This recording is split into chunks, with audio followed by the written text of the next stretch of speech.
এই মুসল্লিদের স্তরগুলো, এক নাম্বার হলো কি বলেন, ইমাম সাহেব, দুই নাম্বার হলো মুক্তাদি, তিন নাম্বার হলো মুনফারিদ, চার নাম্বার হলো মাসবুক। এই এদের বিষয়ে কেরাত সংক্রান্তে কোরআন হাদিসের প্রেক্ষাপটে, কোরআন হাদিস নিয়ে, কোরআন হাদিসের আলোকে কি বলে, কি মুক্তাদিরও কেরাত তেলাওয়াত করতে হবে না শুধু ইমাম সাহেব কেরাত তেলাওয়াত করলেই হবে? যারা মুনফারিদ একাকী নামাজ পড়ে সে কি জোরে তেলাওয়াত করবে? জোরে তেলাওয়াত নামাজের জোরে তেলাওয়াত কি অর্থাৎ সশব্দে তেলাওয়াত ওয়ালা নামাজে সে কি সশব্দে আদায় করবে, কেরাত পড়বে, না নিঃশব্দে পড়বে অর্থাৎ উচ্চ সুরে না, নিজের মনে মনে পড়বে?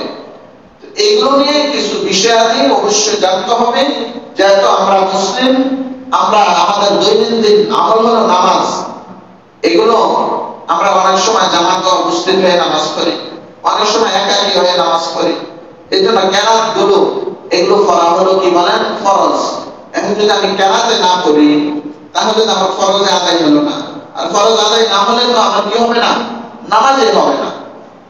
সেটা আল্লাহ তাআলা পবিত্র কোরআনে কারীমে বলেন, আউযু বিল্লাহি মিনাশ শাইতানির রাজীম, বিসমিল্লাহির রাহমানির রহিম, وَإِذَا قُرِئَ الْقُرْآنُ فَاسْتَمِعُوا وَأَنصِتُوا لَعَلَّكُمْ تُرْحَمُونَ। এই একটা আয়াত,